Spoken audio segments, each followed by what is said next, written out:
کہ دیکھو اس بچے کی حفاظت کرنا، دشمن مسلسل اس کے پیچھے لگے ہیں۔ گھبرا گئیں، سارے قبیلے میں فریاد کی۔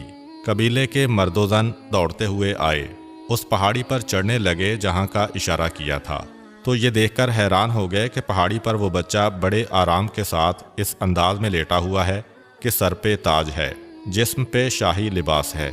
دو نوجوان دائیں بائیں بیٹھے ہوئے جسم دبا رہے ہیں، اور ایسا لگ رہا ہے کہ غلام آقا کے سامنے بیٹھے ہیں۔ سامنے سارے ہجوم کو آتے ہوئے دیکھا، ایک لمحے میں وہ لوگ غائب ہو گئے۔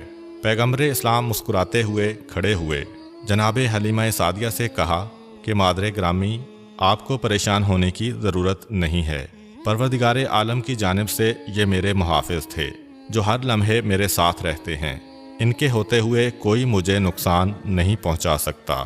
اب حلیمہ سعدیہ کو کچھ اطمینان ہوا۔ اس کے بعد بھی 3 مرتبہ پیغمبر اسلام اس طرح غائب ہو گئے تھے، لیکن اب حلیمہ سعدیہ کو اطمینان ہوتا تھا۔ 2 سال کا عرصہ گزر جانے کے بعد حلیمہ سعدیہ پیغمبر اسلام کو لے کر ان کے دادا سے ملانے آتی ہیں۔ ابھی مکے کے قریب پہنچی تھیں، کسی کام کے سلسلے میں خیمے سے باہر آتی ہیں۔ یکا یک اندھیرا سا چھایا، اور پھر حلیمہ سعدیہ واپس جو آئیں تو یہ دیکھا کہ بچہ غائب ہے۔